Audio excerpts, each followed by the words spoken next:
I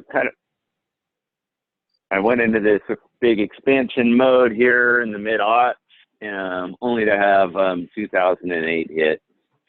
And I needed to figure out where I was going to find money fast from people that I had been working with for quite a while. And so when they were frozen about making their print advertising decisions, I would ask them what they worried about, where could I help? And they said, boy, we're really trying to figure out this Google, Facebook thing. And so we started educating ourselves quite a bit about that, and we would use it as a door opener, get in front of people and give them all these free things they could do, and then try and talk to them about their print advertising. But after about 6 months to a year doing this, we realized a lot of people weren't doing all these free things we were telling them about.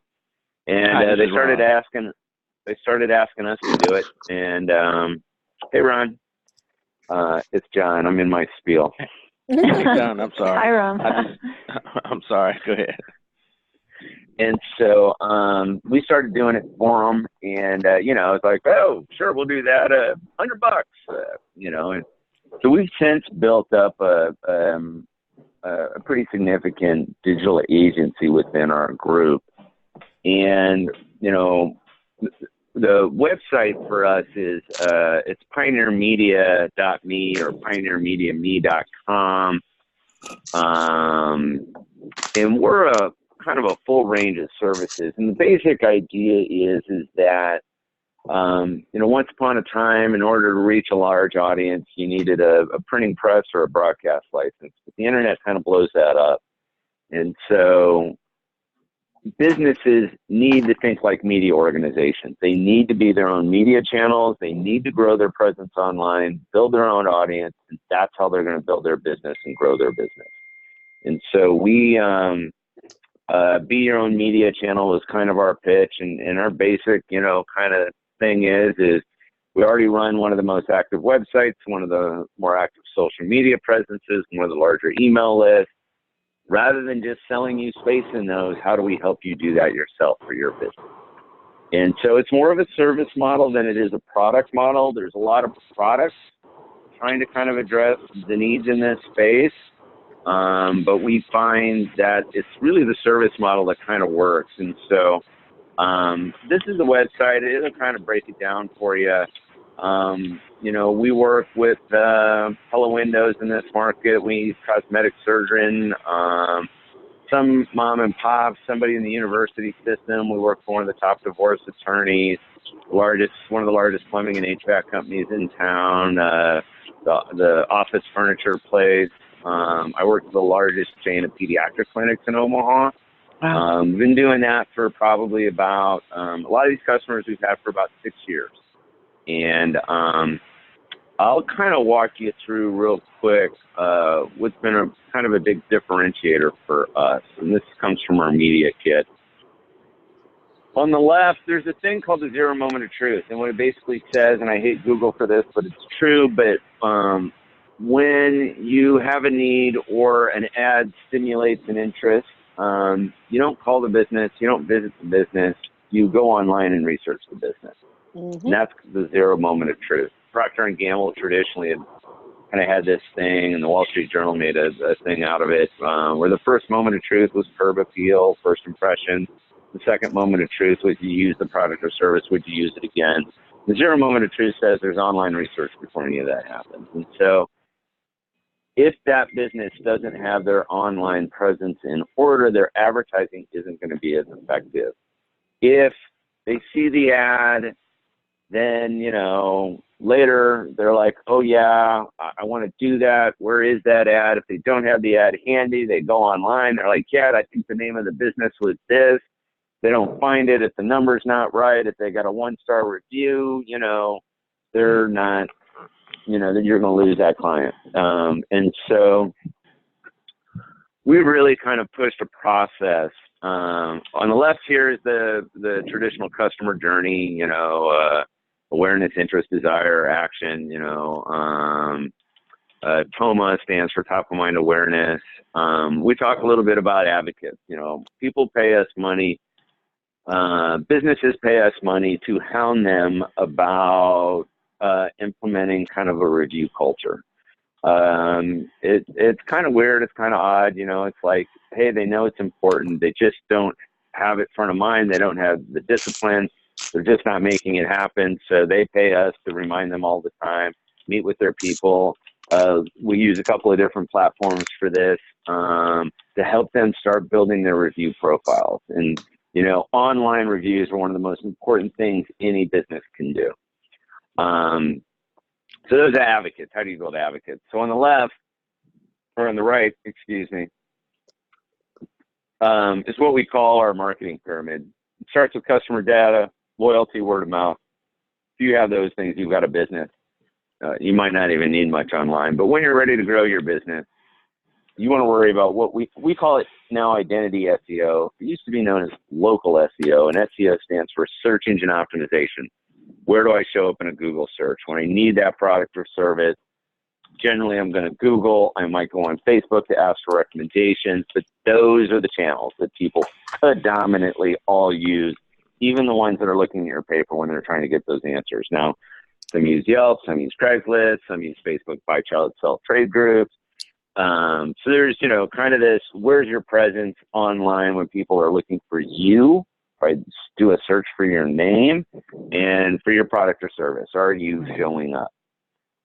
Oftentimes you get this whether you want it or not. You'll get a Google My Business page whether you want it or not. So you better claim it, optimize it, use it, because it's going to help you with Google. You might get a Facebook Places page whether you want it or not. The easiest thing that we could do early on is we would do a Google search for the business name and a Facebook search for the business name. We'd look at the places in Facebook, you get this kind of overarching messy search result, but there's a Places tab at the top. You can click on that and see that there's unclaimed Facebook business places. Somebody shows up at a location and checks in, and that business does not have an address attached to their Facebook page.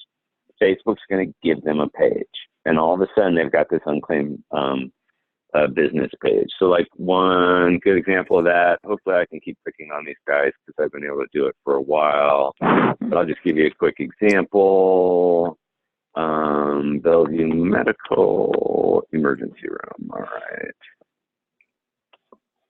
Dun, dun, dun. Click on Places. Casey. And here we are. You can see this. Is this your business? They suggest edits. This is the emergency room in a community just south of Omaha called Bellevue, Nebraska. It now is up to 6,300 visits. It's got 73 likes, but it's got a 3.3. It is becoming almost medical malfeasance that their communications team is not taking care of this page. You can see what happens when people kind of post things. I find a lot of large organizations miss this. So anyways, that's that identity SEO. Those are kind of some two extreme examples. And then reviews. Whether you like it or not, you're going to get reviews. The only way to beat a bad review is to get a whole lot of good ones. So just start thinking about it now. It's fundamental. Sitting on top of that would be your website, your email, and your social. Website and email are the only two things you own online. Facebook owns your Facebook page. Twitter owns your Twitter account. Google owns your Google My Business page. So really the overarching strategy here is how can I use social to drive people to my website to capture their email? If you're doing a consistent email to your customers, you've got a good email list. People click on it, they share it, they open it. That is gold, right? So it's not easy. It's hard. It takes a lot of time. It takes a lot of discipline. You got to be able to hit deadlines. Got to be able to manage lists. A lot of businesses don't have the room and time to do that, and they'll pay a lot of money to have somebody help them do it, especially when they see those results. So sitting on top of that, we've got content and optimization. Content feeds this yellow layer, and then how do people respond? How do we improve not only where we're showing up, how we're showing up, but how we're converting that increase in traffic to customers. And then, frankly, on top of that, the last thing you do is you advertise, which I know is complete heresy, and it was really hard for me to swallow. But if I thought about being a business owner, you know, this is what would make sense. So sometimes you don't have time to do this. This takes time and a process. So you're going to do advertising right away. And that happens all the time, and that's fine. But if you work on these first 4 layers, you're going to build up a very deep, long-term relationship that's going to pay big dollars for you and for your customers. And you're going to end up controlling their overall advertising budget for having significant input in that. And I mean, this ranges from mom and pops to some pretty large corporations. If they've got somebody that can help them and knows, they're going to work with them. We basically run our business on a retainer model that ranges at the low end $150 a month to as much as $2,000 a month. We do all the major kind of reporting and tracking. We make a real deal at this level now as we've been doing it out of this digital strategy. What I found out is that I do all this stuff, I talk about all these details, but what business owners really want to know is that somebody's got it taken care of and they're doing a good job. They're very, just like they kind of, I've got a guy. It's just that peace of mind of knowing that whatever's going on digitally, we're staying ahead of it. If it matters to them, we're going to make sure they're a part of it, and that they have somebody that they can go to that can answer questions. So I've made a bigger and bigger deal out of this kind of overall digital strategy management. We mix that with content and advertising services, advertising services. We're pretty experienced in working with vendors and kind of know how to navigate what are some of the better digital ad spends. So this now is about 70% of our business. It's going to probably hit about a pretty good number this year. It's growing in double digits. The spend for these kinds of services is supposedly, according to Burrell, 3 to 5 times bigger than the entire advertising market. Print, radio, television, digital, you name it. You really get into a close relationship, and what I believe is if you understand your community, you can be really good at this. It's going to separate you from all the agencies out there and all the national players that want to kind of come in. And so you're already in a strong position. Your brand's well known. You've got a strong position of trust. There are a number of providers out there that are working with newspapers. Hearst has a platform. Who else? Accelerant is a group. We use them for some of our things, for our digital ad things. I'm pretty sure Gatehouse has something going with this. ThriveHive, I think, is part of their kind of answer to this. I don't know if they're reselling it, though. And so, where I come in,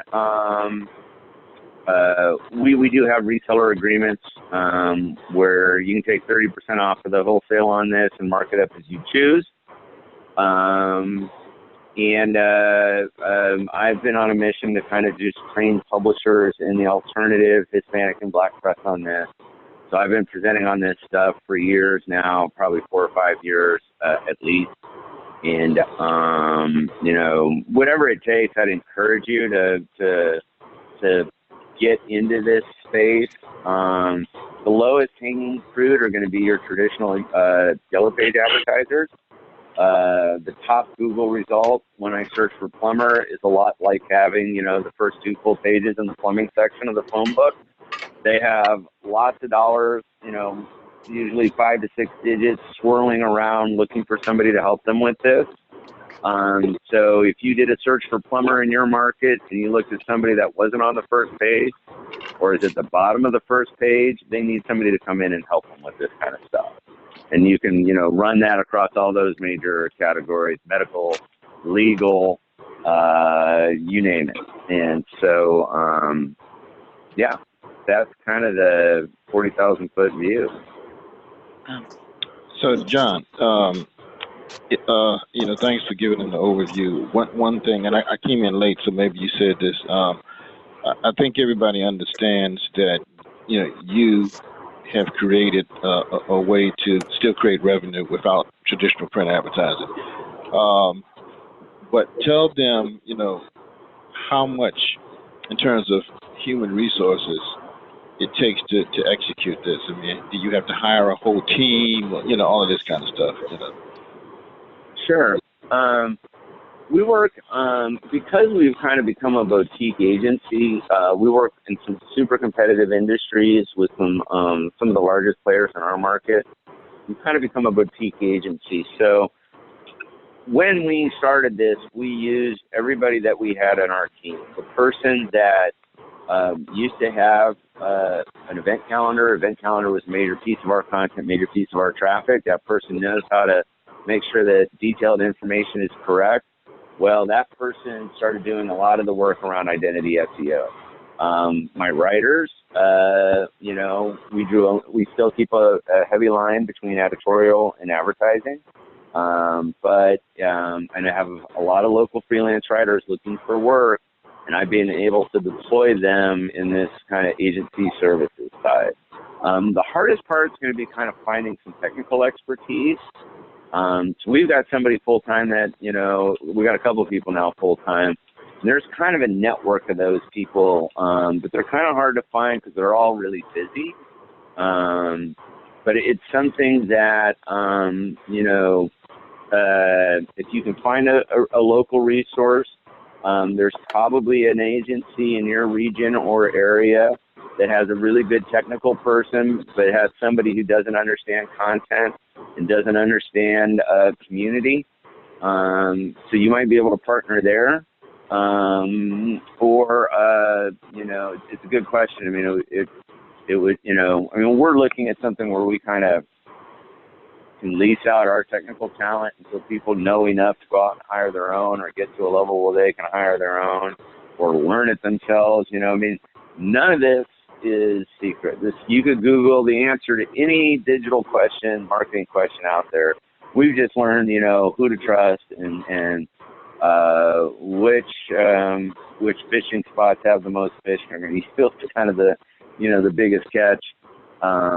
But it's all very learnable. It's different than what you've done, but it's amazing what people pay us to do that they could do for themselves. They just don't want to deal with it. But right now, I've got probably 4 full-time in this space, and I've got a freelance network of about 100.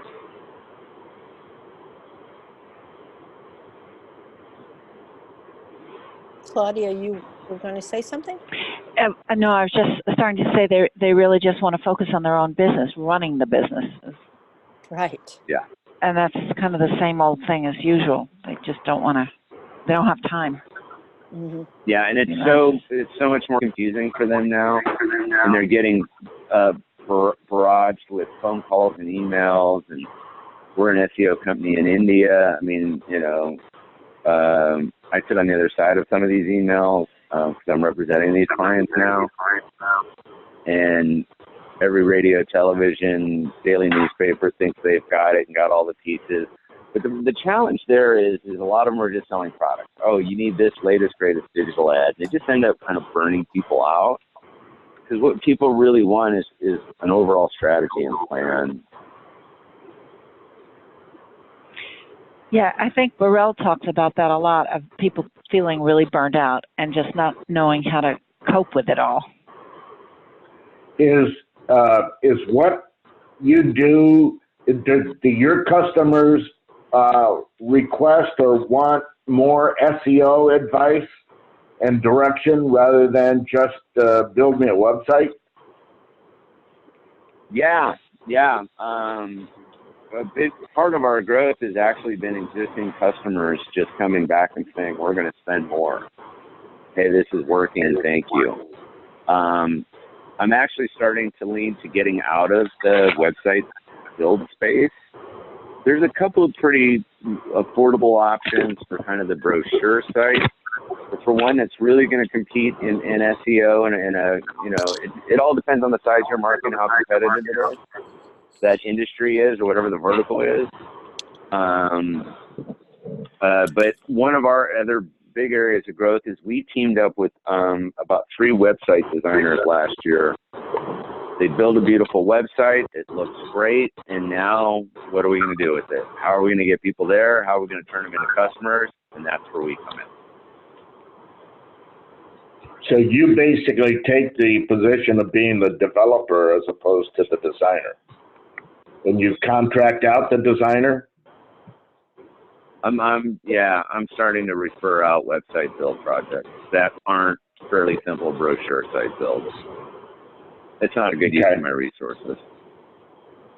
I've gotten burned on a couple too.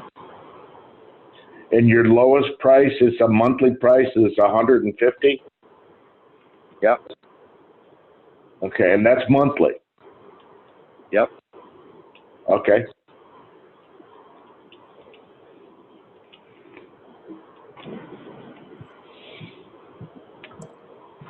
Any additional questions for John? So, yeah, John, let me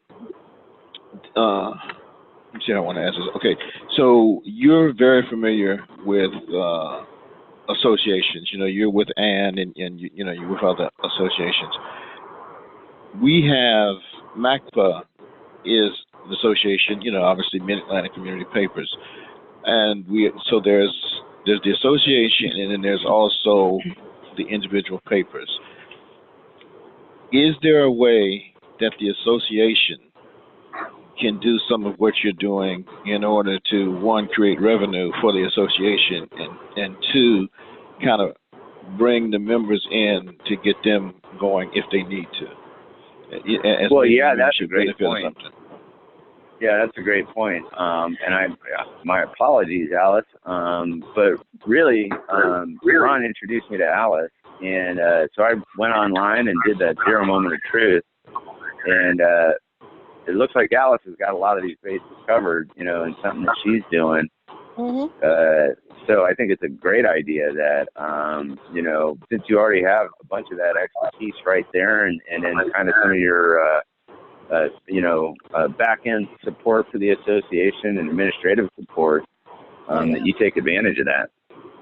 Yeah, it would make complete sense to and do something very similar to what you mentioned with the reselling, because it was like John and I then talked a little bit more and said, "You're doing a lot of this." Yeah.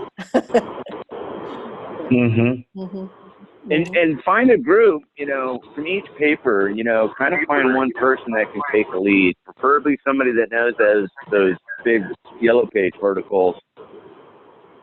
And, you know, try and get those leaders within each papers to kind of have their own group to meet with somebody like Alice or another provider. The education on this is kind of ongoing. Mm-hmm. You know, we've been doing it long enough that we know that, you know, we don't have to jump at the latest change all the time. It's, you know, there's a pretty hardcore set path that works for us. But it's just getting everybody comfortable and having an advocate within your organization. Because the one thing that gets the salesperson going is seeing another one, you know, bringing in the dollars and finding a new angle. And so, you know, I really, you really got to put some behind this. You can't just kind of say, oh, hey, yeah, hey, you're going to do this, and not have any accountability. You got to make it the first item on your agenda when you meet with that person, and you should be meeting with them regularly. Right. Your organization and someone in your organization has got to know that this is important and critical to the future of your operation. If you're really going to make this thing happen and grow. Mm-hmm. What I see more than anything is a lot of publications hear about this. They know the dollars are there. They know they have the relationships. Well, they kind of, you know, get in up to their ankles, and then they, you know, figure that the rest of it'll come to them. And, you know, you gotta dive in, and you gotta,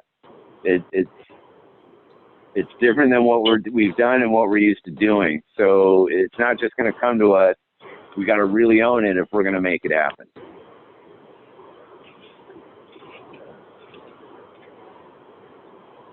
How quickly was your growth with your own clients? It was first year. Was it? So my first year, I started with the plumber and Pella.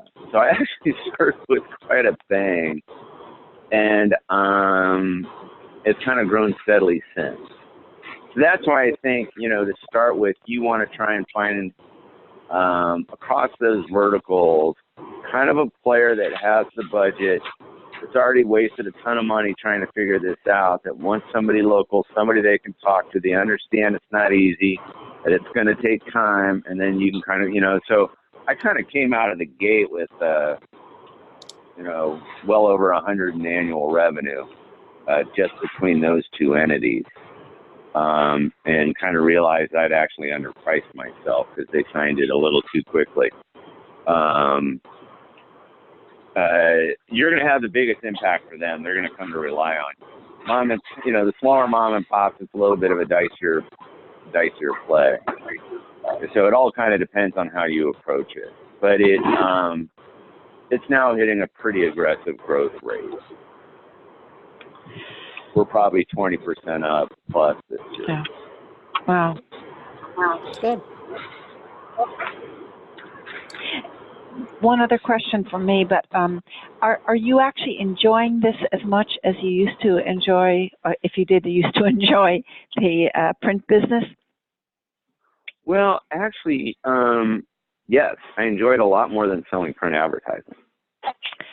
I don't quite enjoy it as much as journalism, but yeah. It's giving me the resources to pivot back to journalism, and I'm pretty happy about that. It does, because I really feel like I'm navigating this uncharted territory in these new waters with my clients. We're doing it together. Right. And the renewal rates and the retention rate has been crazy high. And so, I don't think you want to add a ton of people. You want to add a few people that you can do it really right for, and then you'll learn what it takes to get the rest and be strategic. And right, like I'm gonna fire a client today. I haven't done that since the 90s. Wow. So, that part I really like. Okay. Well, I hate to cut this off, but we do have a second speaker, and I don't want to go Sure. into his Thank time you, everybody. too much. I appreciate you can sit in on Benjamin's presentation if you'd like, John. But I'd like to turn over the hosting to Benjamin Beaver. And let me go into that and make you. Hey guys, this is Ben from 2nd Street. Can you hear me okay? Yes. Excellent. Yes.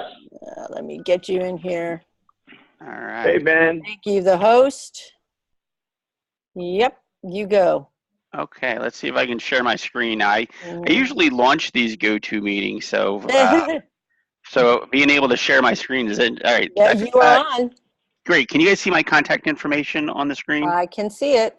Not Okay. everybody is on. I am recording this so that at the end of the recording, I will download the recording and send it to those who were unable to come on to the video portion. Oh, that's really, really great. Thank you so much. And there is some visuals here that I have. So for anybody that's just listening just through the phone or whatever, I do encourage you to kind of watch the recording, and I do have some visuals.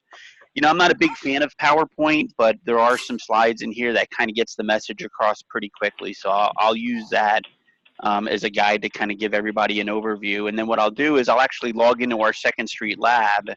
It's an open website that anybody can access. You don't have to be a member of ours. It's a place where we have a lot of case studies, a lot of best practices, a lot of how-tos.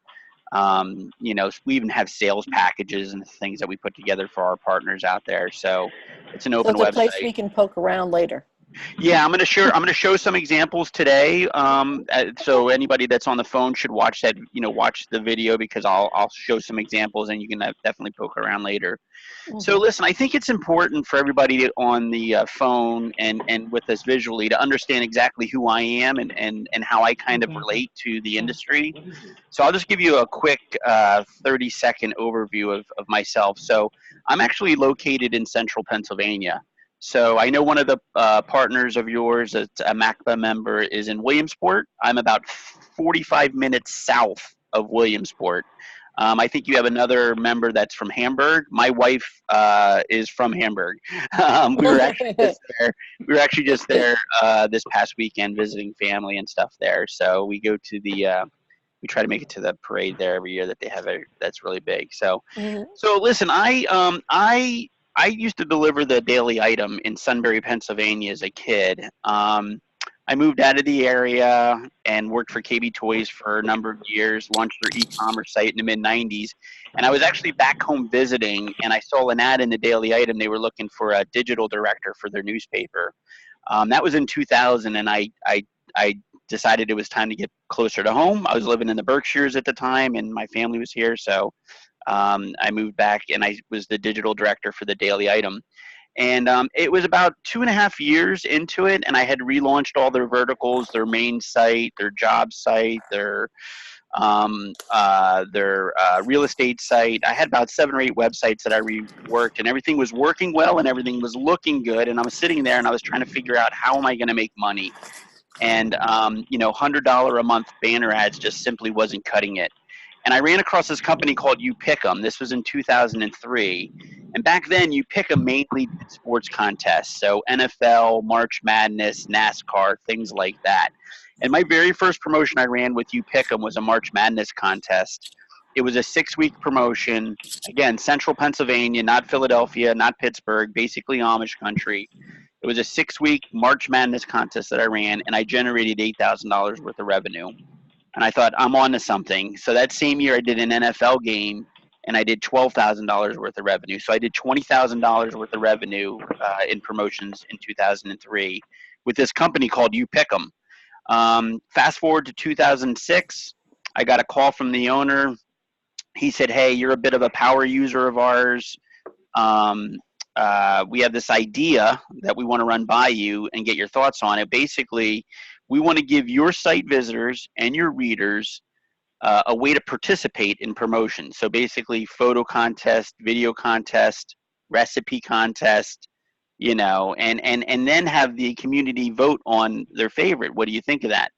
And I just knew it was going to be a game changer. So I had a tough conversation to have with my wife. I said, "Look, there's this company out of St. Louis. There's just 4 people in the company, and I want to work for them. I think we could really help the industry in a positive way." So I joined the company in 2007, and I've been with them ever since the beginning, basically. At the time, I was the 5th employee. To put it in perspective, we have 20 to 25 in-house developers. So these aren't guys in India. These aren't freelancers. These are guys that come to work every day in St. Louis, and they develop all of our products and services. We have another 20 to 25 what we call affiliate success managers. These are people that are dedicated to our partners' success. That's one thing that sets Second Street apart from a lot of other vendors, is we figure if we can make our partners successful, we'll be successful. So we have a whole team of people, and you'll see that on the Second Street Lab, that helps you with pricing and packaging and the right advertiser to target and the right length of the promotion. So we have a whole team there. So that's how I kind of got involved in Second Street. I spent a lot of time on the other end of this phone, running the digital operations. We were part of Ottaway newspapers. We were Dow Jones, and we were had 18 newspapers throughout the country. So I just didn't want you guys to think I was just some guy that never kind of sold a print ad in my life. So that's a little bit about myself. And let's see, we have about 22 minutes left, so I'm gonna jump right into the presentation here. What I would like to say to anybody on the call, while I'm pulling this up, is this is really meant to be more of a conversation than a presentation per se. So if I'm moving through the deck or the slides, or if I'm showing case studies or examples, If anybody on the call has a question or about it, I just encourage that you stop me and ask your question. Chances are, if you have the question, somebody else will have it as well. So again, please, I don't do very well with silence. So if anybody has a question, I would appreciate it as we move through this. Okay. Okay. All right. Can you guys see on the screen the Second Street engagement platform? Yes. Okay. Yes. I just wanted to make sure you guys could see that. So here's the way I like to think about our engagement platform. I really like to think about it kind of like the human brain. You have the left side of the brain, which is the contesting and the interactive content. And then you have the right side of the brain, which is the email and audience insights. And the left side of the brain is what does all the heavy lifting. So this is the side of the brain that generates the revenue. This is the side of the brain that builds your email database. And this is the side of the brain that engages advertisers that aren't engaged with you. Unless you're an editorial person, then what you can do is you can use it to engage readers to get them to read. Unless you're the circulation director, and then you can engage potential subscribers to get them to subscribe. But essentially, the left side here is what does all of the heavy lifting. And then the right side, the email and audience insights, this is kind of like the analytical side of the brain. This is the side of the brain that does a communication to your readers, that does a communication to your advertisers, that does a communication to the people playing your promotions. And it's also the side of the brain that lets you analyze your audience. And you don't have to have both. And, many people just have the left side, and then maybe they add the right side later. But if you do have both, they just work well together. Just know that. So really, when you're thinking about Second Street, this is what you're thinking about. You're thinking about these four things. We really don't do much beyond this right now. And these four pieces of equipment here, they really achieve three goals. And those goals are to grow and engage. And I will just tell you, this means different things to different people. If I'm talking to an advertising director, he says, well, look, I need to grow and engage, advertisers, people that aren't working with me today. If I'm talking to, like I said, the circulation director, he'll say, look, I need to, grow and engage the community so they want to subscribe to my print edition. So grow and engage means different things to different people. If you're an editorial side of things, maybe you have a candidate running for mayor and he's relatively or she's relatively unknown. Well, how do we grow and engage the community? And let's run a quiz, like 10 questions about this candidate running for mayor. How well do you know them? What's their stance on, medical marijuana? What's their stance on this new initiative that's on the ballot? So grow and engage means different things to different people. And I will just tell you that I've been hard pressed not to find a way that you can use Second Street. Second Street almost can always grow and engage every aspect of your business. The second thing that Second Street does very well, and this is the second goal of many of our partners, is they want to understand who the community is, right? Not just their email address, but what are their concerns, what are their issues, what are their likes, what are their dislikes, and Second Street does that as well. And then the last thing, the thing we put on the right, which is, this just totally blows my mind that this is on the right, because 10 years ago it was the first thing we talked about. Generating revenue. I mean, yes, you can run a promotion and generate $10,000 or $15,000, even in small markets. But we put it on the right now because the revenue, the money side of things is kind of like a given. It's just a natural byproduct of the promotions that you run. So it's still important. You need it to keep the lights on, but just know that these are the three things that these tools achieve. These are the goals. So let me try to explain how we achieve these three goals. And it all has to do with this engagement funnel. And I'm sure you guys have seen many variations of this over the years. A lot of different businesses use this engagement funnel. And this is actually something we've been talking about for 8 or 9 years now. I mean, we've really been talking about the engagement funnel long before anybody else has. And the reason why Second Street has been so successful isn't because we have easy to use tools. It's not because we have a great support system. The reason why Second Street has been so successful is because of the partners we partner with, which is media companies just like yourself. And the reason why is because you guys are really, really, really, really, really good at the top of the funnel. Basically kind of brand awareness, getting the word out. So essentially, if I'm an auto dealer and I'm going to have a tent sale in October, right? And I call up my sales rep and I say, hey, look, I need to have a tent sale and I want to get the word out. My sales rep is going to have all kinds of ideas for me. He or she is going to say, okay, we'll run some print ads. We have an automotive special section coming out. I can do some stuff for you digitally, you know, maybe keywords. I don't know if you guys are doing any of that stuff, but I guess the point I'm trying to make is, you know, if I call my sales rep, they're going to have a way to get the word out about my tent sale. The challenge a lot of times is we don't know who's consuming that content. So yeah, you can run ads for me in print, but we don't necessarily know who's reading those ads or who's engaging with those ads. And yes, you can do the same thing online with banner ads and all of those other tools and links in your daily headlines. But again, we may not know who's engaging. And that's really where Second Street kind of comes into play. So we can take this unknown user that you've kind of engaged with and get them to participate in a promotion, basically converting them from unknown to known. And when they get converted to known, they, you know, opt in for some information like, would you like to sign up for our breaking news or daily, special offers or daily headlines? And, you know, maybe they give you a little bit of information about themselves. So we take this unknown user, we convert them into known, and then the idea is to move them through the funnel, turn them into an advocate of your business or maybe an advertiser of yours, have them become a loyal consumer, a loyal reader, and loyal engager of your brand. So really, that's how the funnel works for us.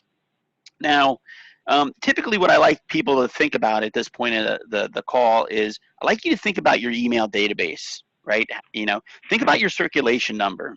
You know, are you a 3,000 Circ weekly publication? And then what is the email database that you have, right? Do you have 1,000 email addresses? Do you have 5,000 email addresses? And then I want you to think about your community, like Hamburg or Williamsport, and think about how big is that community. And a lot of times, you know, when I talk to folks, they say, look, I'm a 5,000 Circ publication, and I have I have 3,000 email addresses. And hang on a second here, get somebody buzzing me. And so they say, look, I'm 5,000 Circ, you know, I have 3,000 email addresses, and you know, they say that's pretty good. It's pretty good. And it's not bad. It really isn't bad. But really, when you think about the community, maybe they're in a community of 40,000 or 50,000.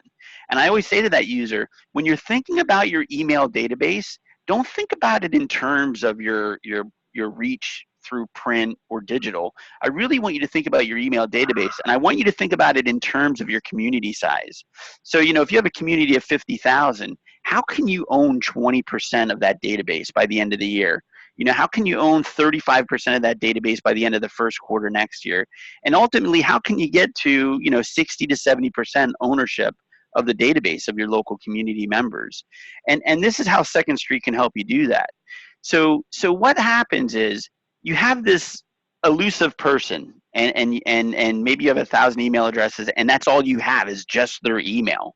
So what happens is you engage with a local advertiser. Like maybe you go to a bank and you say, hey, look, we want to identify people who have children who are approaching college age, right?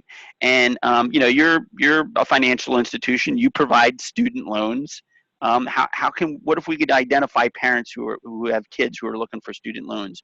Or in my area, in central Pennsylvania, we have a lot of technical institutes. MIT School of Business, welding schools, Sun Area Votech.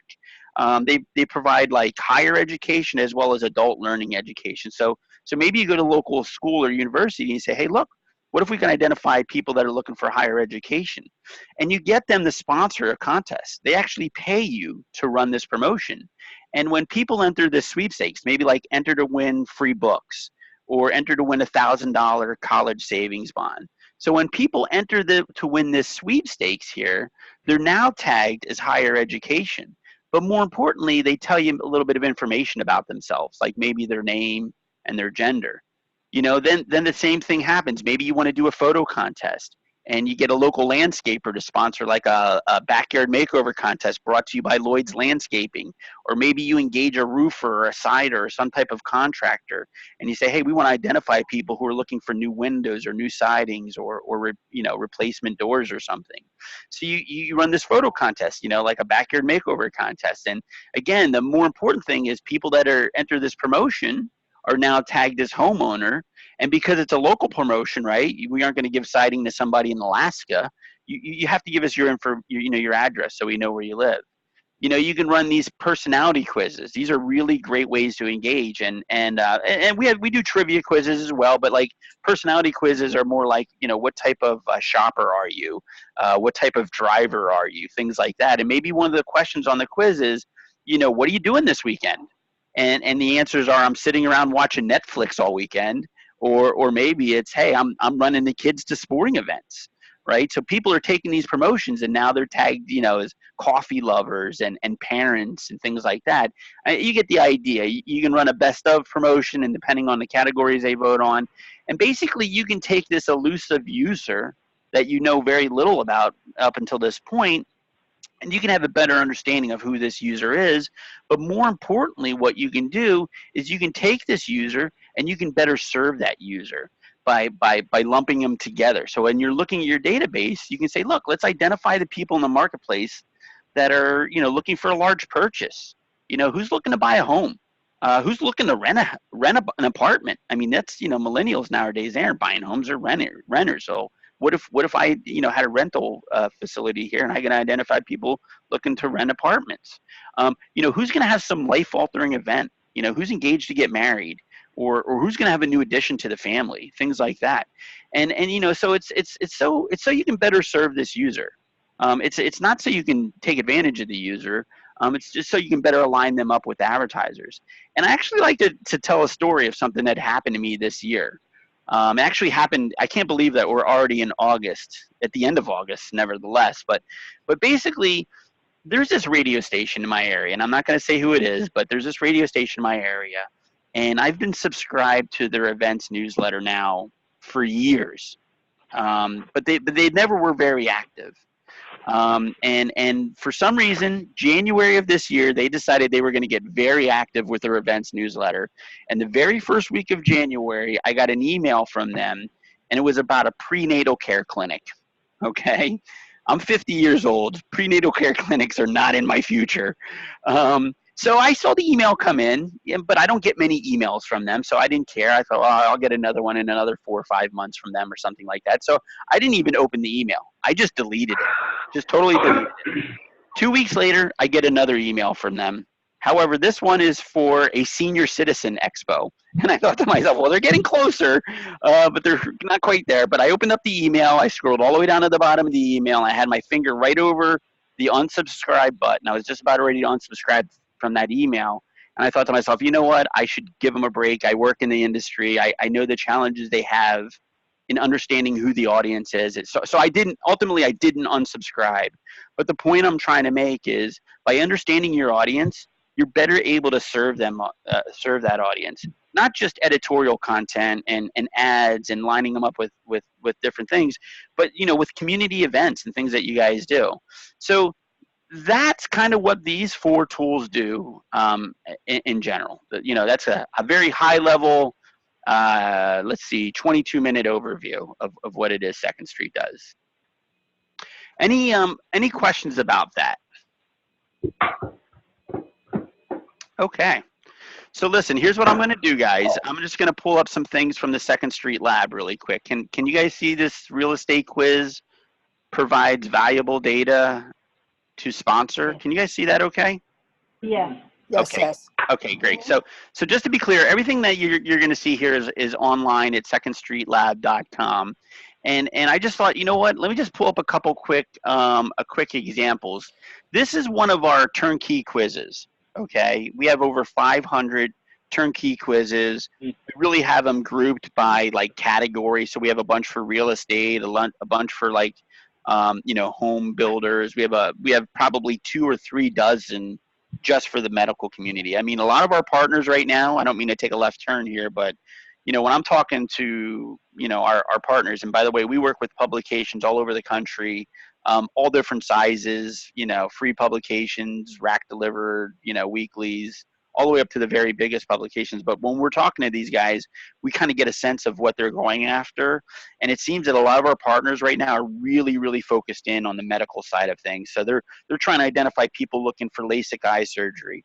they're trying to identify people looking for hip replacements or hearing aids and things like that. It must have to do with the aging community, but so real estate's a big one, medical's a big one, home buildings like the other, they're like the top three that our partners like to understand the audience and target advertisers. The point I'm trying to make is this is one of our turnkey quizzes. Test your knowledge of the local real estate market. This was a simple 9-question quiz, very easy questions like what is a typical home appreciation rate? This was sponsored by Coldwell Banker. Do you rent or own your residence? Keep in mind, Coldwell Banker is paying you to run this promotion, okay, on their behalf. At the end of the day, you own the data. Second Street doesn't own the data. We don't own or repurpose or garnish the data in any way. You own the data, and you decide how you're going to share that with the advertiser. In fact, we have a lot of tools in our system to help ease that burden for you. If you want to kind of share the information with the advertisers, we have secure ways that you can get that done. Or if you want to hand deliver the information to them, you can do that as well. But this is a question that I find very interesting. So do you rent or own your current residence? Obviously, this is something Coldwell Banker would want to know, but it's also something that you probably would want to know as well. So while these quizzes are very fun in nature, you can see that it does give you some insight into the user.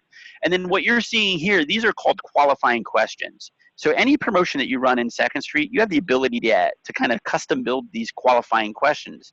If you have a really good prize, like, hey, win free rent for a year, people are going to tell you a lot of information about themselves. And this was, what's your household income? Are you planning on buying or selling your home in the next, 3 months, 6 months, 12 months, 18 months, things like that.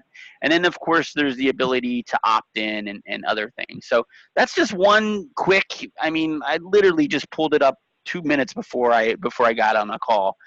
Here's another one. Which one is this one? Oh, how to drive a 6-figure revenue with your citywide ballots. Now, I'm not sure, but I'm assuming some of you guys do like Reader's Choice or Best Of. So we actually built a solution from the ground up for newspapers on exactly that. Basically taking what you guys have been doing for years. And by the way, when I was at the Daily Item, when I started there in 2000, we were actually celebrating our 20th year running a Best Of promotion. So I know firsthand the challenge of tabulating the paper ballots and all of those other things.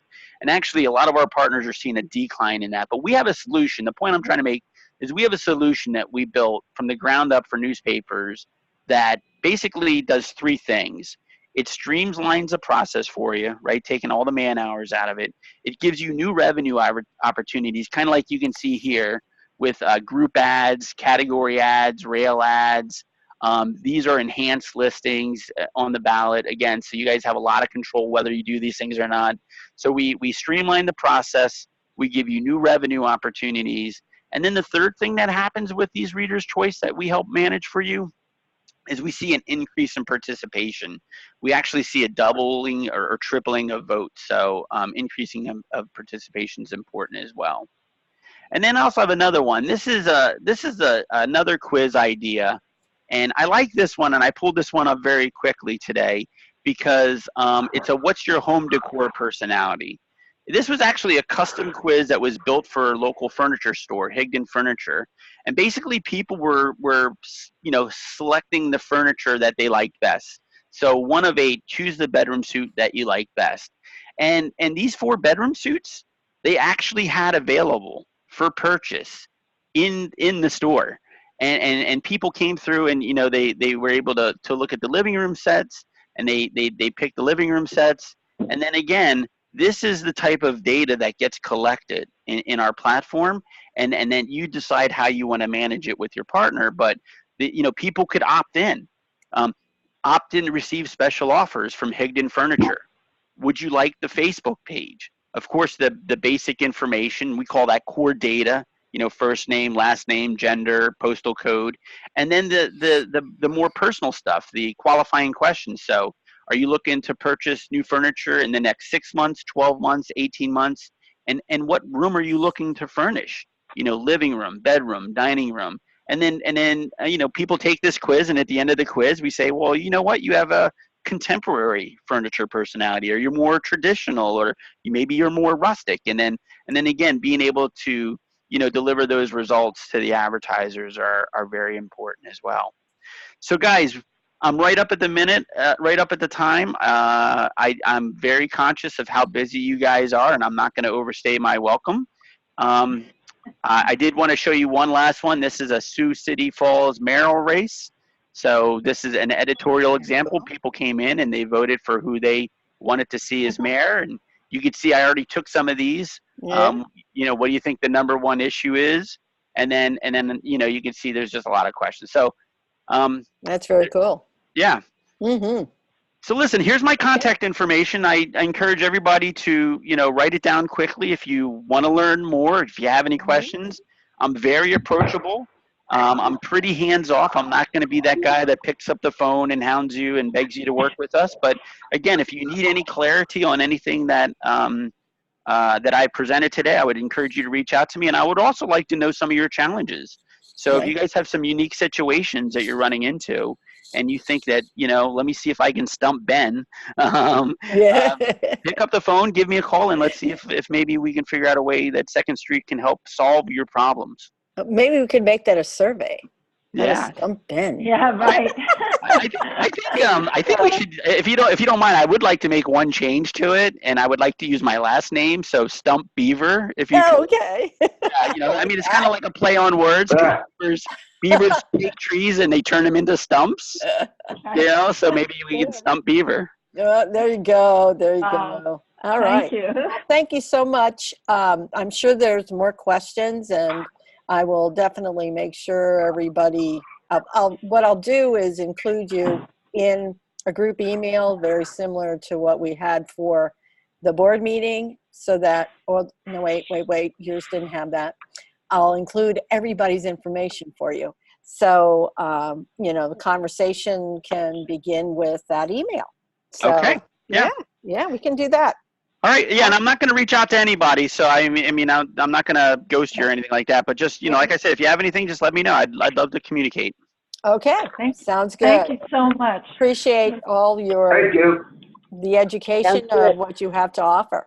So thank you so much. All right. Bye. Is there anything else before we end the meeting? Is everybody off the call now? No, I have. No, Have I'm still on. Of our guests? people watching. You know what? Yeah. Maybe I should hand the power back to you. Yeah, somehow. I'll go, but I'll change myself to. Well, let me see. And that way I can jump off the call in case Go ahead. you need to Go talk ahead. about That'll work. something. I'm going to claim host here. Got it. Okay. Are you host? I don't want to end. Well, All right. There we go. I'm leaving. stop it, yeah. Nice meeting everybody. Thank you. Oh, Thank you. Thank you, Ben. Thanks, Ben. Mhm. Thanks. All right. Okay. Cool. All right. Question. Did anybody else jump on the call while we had our two guests on? Oh, there were like I a whole bunch of came people in a that- little bit late. I don't know if you got It me. was or not. me. I went off on one and came on the phone Okay. number. Because Margaret and Joe were still missing, correct? at one point I had 13 people on the call. So- Well, Oh, I'm wow. on two different places because the okay. first guy I realized about halfway through that he was showing things that I could not see. So I am listening on the phone, but I was watching on my computer. I don't know if that made any sense, but Right. so I was am two people. hoping- Sometimes it works, sometimes it doesn't. I'm hoping that the recording did pick up their voices. It definitely, it may not have picked up their hosting, because sometimes when I do a Zoom where somebody else is hosting the call, it will pick up their slides and such, and it will pick up their voice, and other times it won't. So we'll see how successful we were. I'm because- hoping it does because I missed most of the first guy's presentations. It hit me at one point when he was talking. I thought, he has something up on the screen. So Not sorry, I only missed that, most of it. but like the one slide, pretty, it was gold. The pricing One and or both of them whatnot, might be interesting to invite to one of our conferences. Oh, definitely. I definitely see both of them as having potential. Actually, John, I see even being a speaker for us. I know that we had planned to have somebody do What's Your Story, but I really think that this is more timely at this point than having a tell your story. So, Ron, how do you? Keeping in mind what they're doing, they're doing more of what the vendors, they're doing more of what a vendor would be doing, as far as they're coming in and they're trying to sell their product. They're not telling us how to do it. They're trying to get us to start using them. So as long as you keep that in mind, that's what like the vendors would be doing, instead of just someone who's coming in and telling you how to do things. Right. And so I think that's true for Ben. But John has been going around to a lot of community papers and trying to train them on how to do what he's doing. He's not necessarily trying to sell anybody anything, because he's trying to teach you how to do it. Actually, and what he said to me is, when he said, I went to Interlace Communications website, and you're doing exactly what I'm talking about. He said, right, and he said that. I mean, and he said, why aren't they using your services? Well, maybe it's the closeness of everything, John. So it's one of those things that I want to have a conversation with him on how we, as that arm of us, could help, because many of the clients outside of the association that we work with, we don't see ourselves as, we've got to do everything for you. A lot of them, we partner with them, and say, you do this and we'll do that. You do this and we'll do that. But he was saying that the problem is that, you say that, but then the client really doesn't want or can't handle it. Well, it becomes accountability. Right. Because if they don't do it, then they say, you go ahead and do it. And that is like, there's that DIY kind of person who wants to do it themselves, but then they what happens, and I'll tell you, what happens is, when it gets to be successful and they go, I don't have the time, I say to them, so we made you busy. And all of a sudden they realize that whatever they were doing worked. It worked, Right. So. But it's a little bit like where you felt like you had to hire somebody to help us to do the audit, because I did, only because that part is not something, I had Vicki doing that. Doing that. That in and of itself is a totally different animal, a different beast. Yeah. So. Well, and the frequency isn't the same thing either, right. in a way. Right. And not enough questions, but yeah. Ron, has it increased your company's business significantly, both these things, or which one has had the most impact?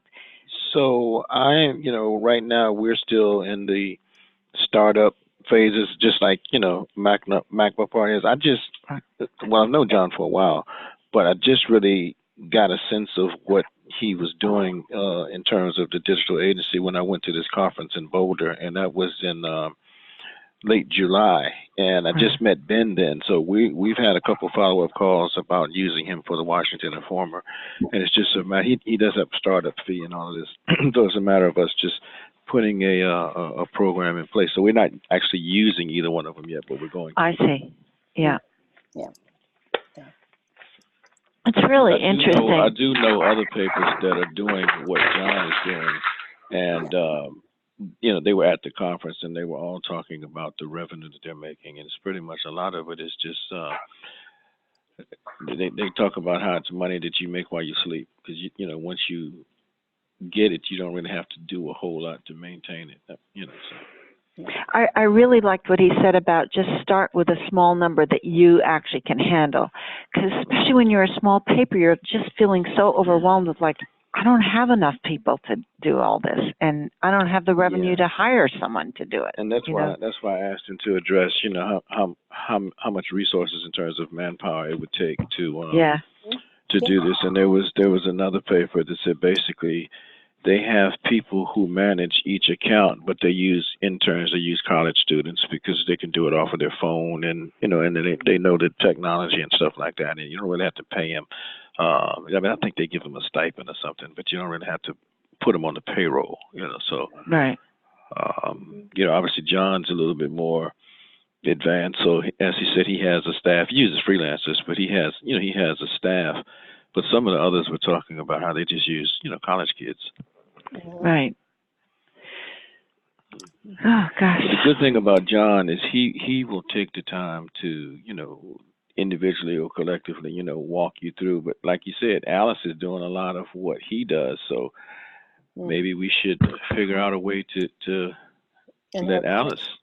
And ironically, the other day I went to Penn State University Schuylkill campus for a lunch and learn. Just decided to go because I thought, oh, this is interesting. I'll see what they're talking about. And it was with the Shamrock Digital Group,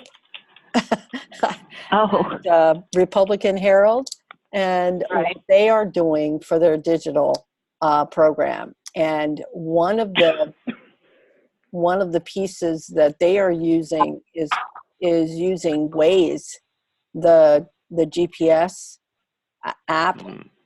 Yes. my crew hears me here. Wow. And how they're actually, helping restaurants to be found through it and whatnot.